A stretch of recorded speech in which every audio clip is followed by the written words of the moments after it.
2 Tawarik 25. Raja Amazia. Amazia berumur 25 tahun pada waktu ia menjadi raja, dan 29 tahun lamanya ia memerintah di Yerusalem. Nama ibunya ialah Yoadan dari Yerusalem. Ia melakukan apa yang benar di mata Tuhan, hanya tidak dengan segenap hati. Segera sesudah kuasa kerajaan itu kokoh di tangannya, dibunuhnyalah pegawai-pegawainya yang telah membunuh raja, yaitu ayahnya. Tetapi anak-anak mereka tidak dihukum mati olehnya, melainkan ia bertindak sesuai dengan apa yang tertulis dalam Taurat, yakni kitab Musa, di mana Tuhan telah memberi perintah. Janganlah ayah mati karena anaknya, janganlah juga anak mati karena ayahnya, melainkan setiap orang harus mati karena dosanya sendiri. Lalu Amazia mengumpulkan orang Yehuda dan menyuruh mereka, yakni seluruh orang Yehuda dan Benyamin, berdiri menurut puak-puaknya di bawah kepala-kepala pasukan 1000 dan kepala-kepala pasukan 100. Ketika ia menghitung mereka yang berumur 20 tahun ke atas, didapatinya 300.000 teruna yang sanggup keluar berperang dengan tombak dan perisai. Selain itu, ia menyewa 100.000 pahlawan yang gagah perkasa dari Israel dengan bayaran 100 talenta perak.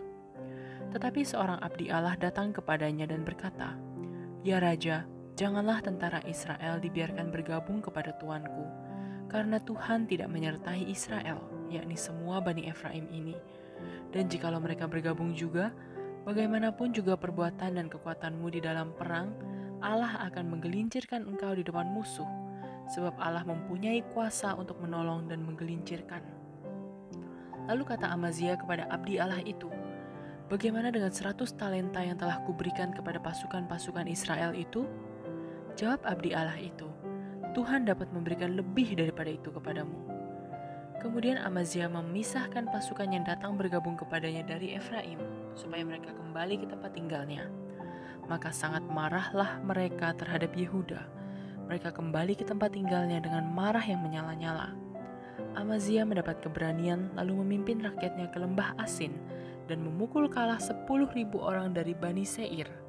Selain itu, 10.000 orang ditawan hidup-hidup oleh Bani Yehuda dan dibawa ke suatu puncak bukit batu, lalu mereka dicampakkan dari puncak bukit batu itu, sehingga hancurlah mereka semua.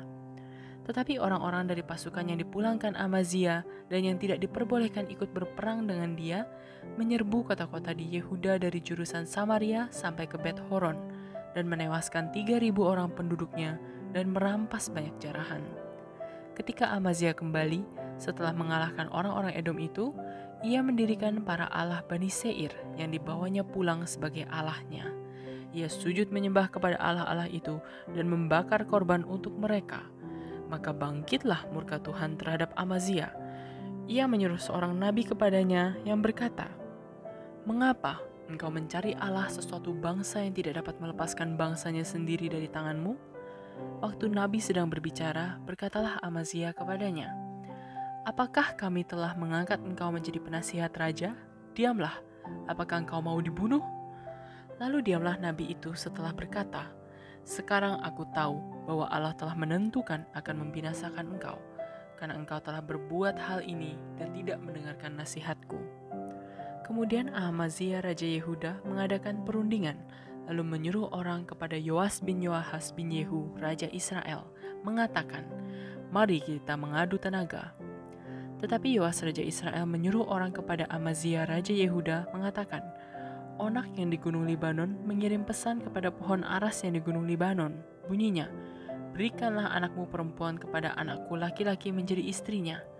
Tetapi binatang-binatang hutan yang ada di Gunung Libanon itu berjalan lewat dari sana, lalu menginjak onak itu. Pikirmu engkau sudah mengalahkan Edom, sebab itu hatimu mengangkat-angkat dirimu untuk mendapat kehormatan. Sekarang tinggal saja di rumah. Untuk apa engkau menantang malapetaka sehingga engkau jatuh dan Yehuda bersama-sama engkau?" Tetapi Amazia tidak mau mendengarkan, sebab hal itu telah ditetapkan Allah yang hendak menyerahkan mereka ke dalam tangan Yoas, karena mereka telah mencari Allah orang Edom. Sebab itu majulah Yoas Raja Israel, lalu mengadu tenagalah mereka, ia dan Amazia Raja Yehuda, di Bet-Semes yang termasuk wilayah Yehuda. Yehuda terpukul kalah oleh Israel, sehingga masing-masing lari ke kemahnya. Yoas Raja Israel menangkap Amazia Raja Yehuda, anak Yoas bin Yoahas, di Bet-Semes. Lalu Yoas membawa dia ke Yerusalem. Ia membongkar tembok Yerusalem dari pintu gerbang Efraim sampai ke pintu gerbang sudut, 400 hasta panjangnya. Sesudah itu ia mengambil segala emas dan perak dan segala perkakas yang terdapat dalam rumah Allah dan yang berada di bawah pengawasan keluarga Obed-Edom, juga perbendaraan istana raja dan orang-orang Sandra. Kemudian pulanglah ia ke Samaria.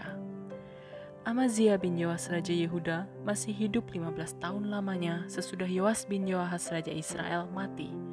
Selebihnya dari riwayat Amazia dari awal sampai akhir, bukankah semuanya itu tertulis dalam kitab Raja-Raja Yehuda dan Israel? Sejak Amazia menjauhi Tuhan, orang mengadakan persepakatan melawan dia di Yerusalem. Sebab itu larilah ia ke Lakis, tetapi mereka menyuruh mengejar dia ke Lakis. Lalu dibunuhlah ia di sana. Ia diangkut dengan kuda, lalu dikuburkan di samping nenek moyangnya di kota Daud. 2 Tawarik 26. Raja Uzia. Segenap bangsa Yehuda mengambil Uzia yang masih berumur 16 tahun dan menobatkan dia menjadi raja menggantikan ayahnya Amazia. Ia memperkuat Elot dan mengembalikannya kepada Yehuda sesudah raja mendapat perhentian bersama-sama dengan nenek moyangnya. Uzia berumur 16 tahun pada waktu ia menjadi raja dan 52 tahun lamanya ia memerintah di Yerusalem. Nama ibunya ialah Yekolya dari Yerusalem. Ia melakukan apa yang benar di mata Tuhan, tepat seperti yang dilakukan Amazia ayahnya.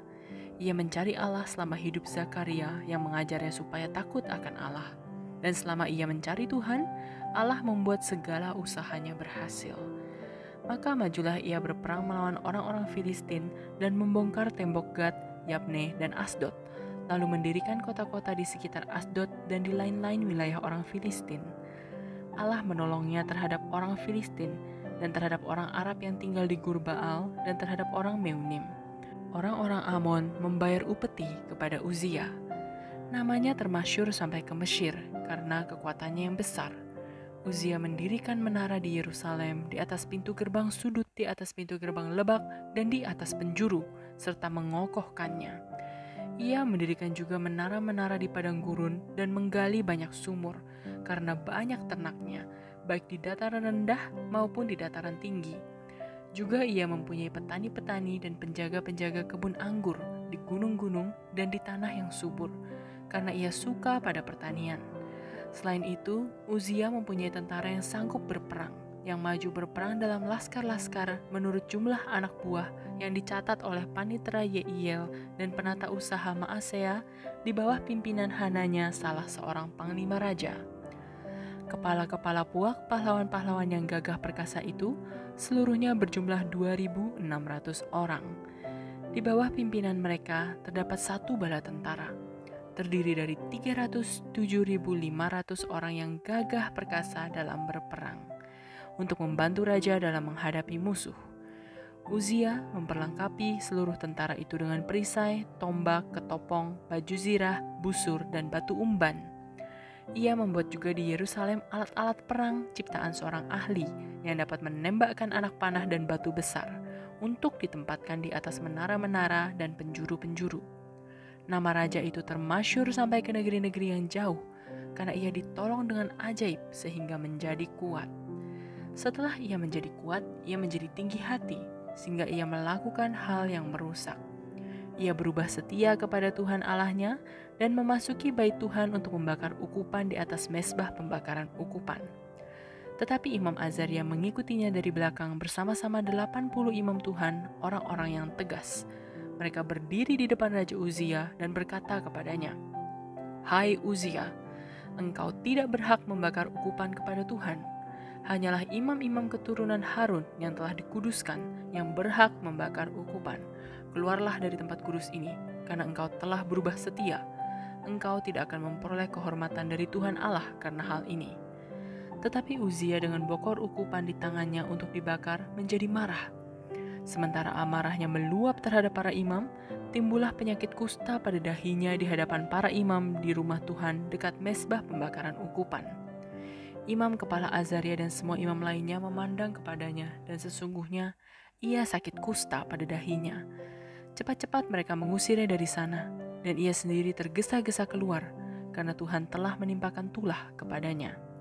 Raja Uzia sakit kusta sampai kepada hari matinya, dan sebagai orang yang sakit kusta, ia tinggal dalam sebuah rumah pengasingan, karena ia dikucilkan dari rumah Tuhan.